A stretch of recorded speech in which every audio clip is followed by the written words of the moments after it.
오늘 우리에게 주신 하나님 말씀은 누가복음 10장 30절에서 37절까지 말씀 읽겠습니다. 누가복음 10장 30절에서 37절까지 말씀입니다. 111페이지 누가복음 10장 30절에서 37절까지입니다. 찾으신 줄 알고 우리 함께 읽겠습니다. 시작. 예수께서 대답하여 이르시되 어떤 사람이 예루살렘에서 여리고로 내려가다가 강도를 만나매 강도들이 그 옷을 벗기고 때려 거의 죽은 것을 버리고 갔더라.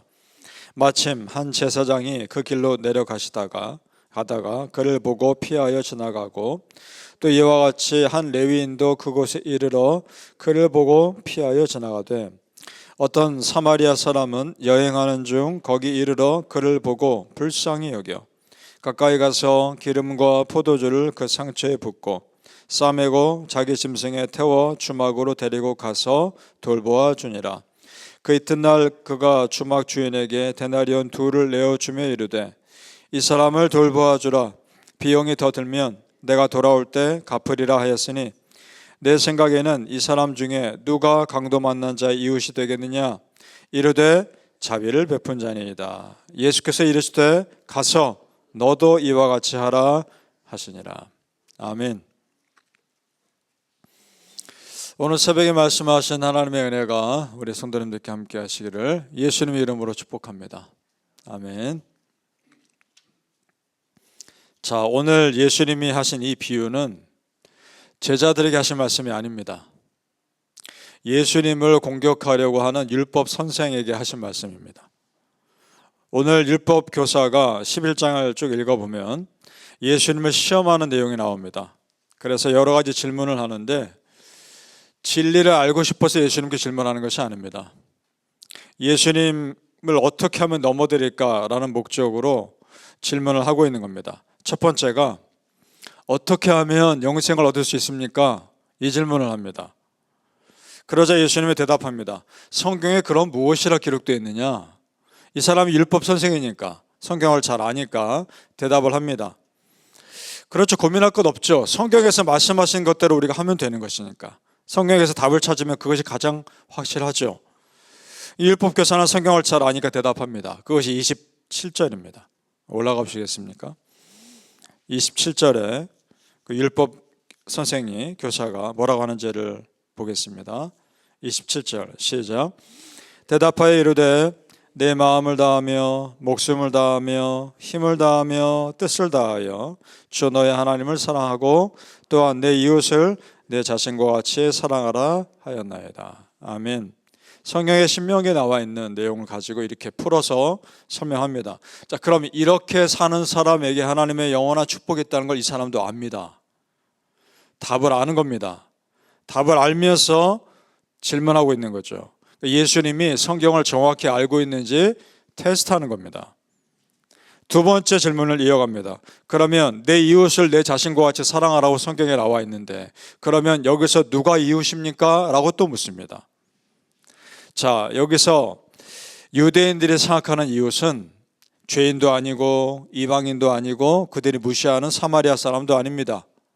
예수님이 혹시나 죄인이나 이방인이나 사마리아 사람을 이웃이라고 말씀하시면 꼬투리 잡으려고 지금 이 질문하고 있는 겁니다. 유대인들은 사마리아 사람들 무시했죠. 원래 북이스라엘 사람들인데 아수르가 멸망할 때 포로로 끌려가서 아수르의 정책이 혼혈 정책이었기 때문에 유대인의 정통성을 잃어버렸단 말입니다.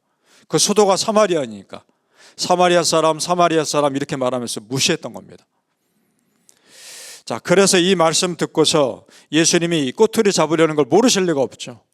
그래서 비유로 말씀하십니다. 그 비유가 조금 전에 읽은 내용인 겁니다. 자, 그 비유 내용 보니까 이렇죠. 어떤 사람이 예루살렘에서 여리고로 가다가 강도를 만납니다. 강도를 만나서 옷도 다 뺏기고 때리고 매맞고 거의 죽을 지경에 내다 버려진 상태인 겁니다. 그런데 마침 그때 제사장이 예루살렘에서 나와서 지나가는 길에 보았는데도 그냥 지나칩니다. 레위인도 마찬가지입니다. 그런데 어떤 사마리아 사람이 지나가다가 보고 불쌍히 여겨서 그 사람에게 기름을 붓고 포도주로 붓고 상처에 붓고 응급처치를 해주고 숙소에 데리고 가서 밤새 간호했던 겁니다. 그래서 그 다음날 돈을 2데나리온을 더 주면서 이 사람 돌봐주라. 다음에 내가 돈이 더 들면 다음에 내가 더 주겠다. 2데나리온은요, 1데나리온이 그 당시 한 사람 하루 품삯이었으니까 이틀치 품삯을 준 겁니다. 적은 돈은 아니죠. 자, 이 비유를 들으면서 예수님이 오히려 자기에게 질문한 그 율법 교사에게 묻습니다. 누가 이웃이냐라고 묻습니다. 이 사람도 꼼짝없이 그 사마리아 사람이 이웃이라고 대답할 수밖에 없는 겁니다. 자, 그리고 이 비유에서 여러분 더 자세히 볼 것은 제사장과 레위인은 하나님 성별의 사람들입니다. 당연히 도와줄 것으로 예상되는 사람들입니다. 그런데 그냥 지나칩니다.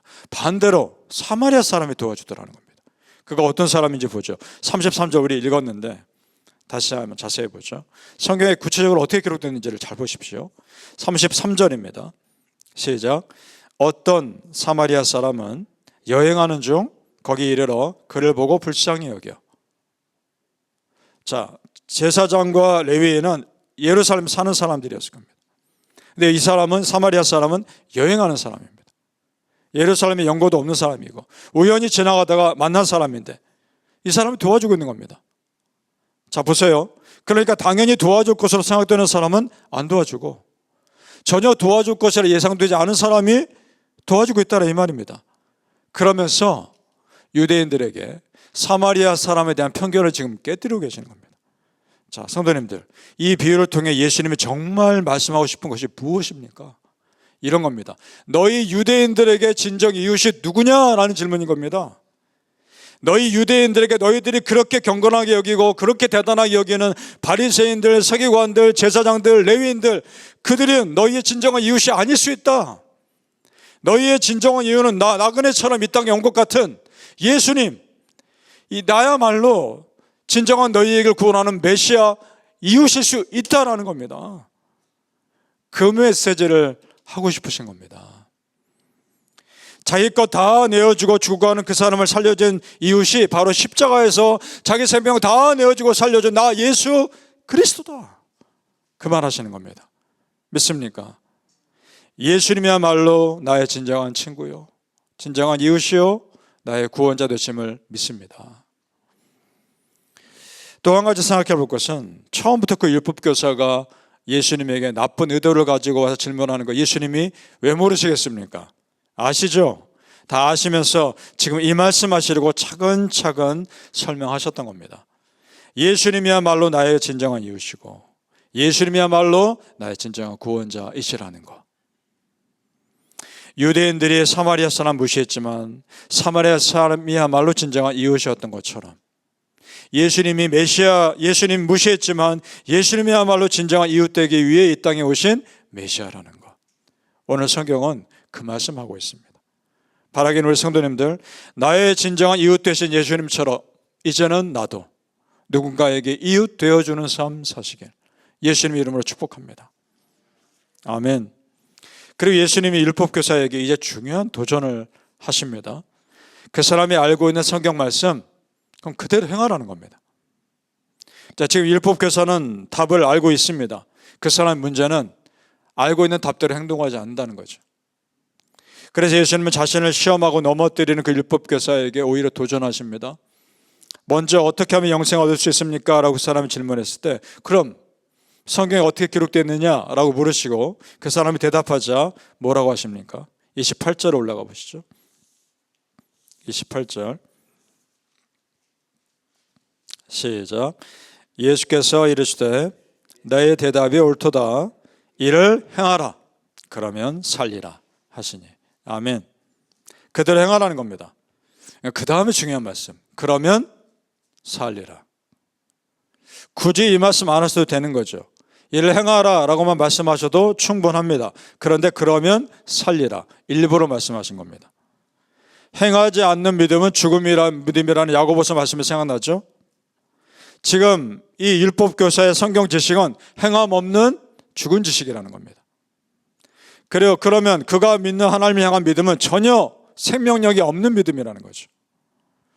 그 두 번째 같은 말씀 또 하시죠.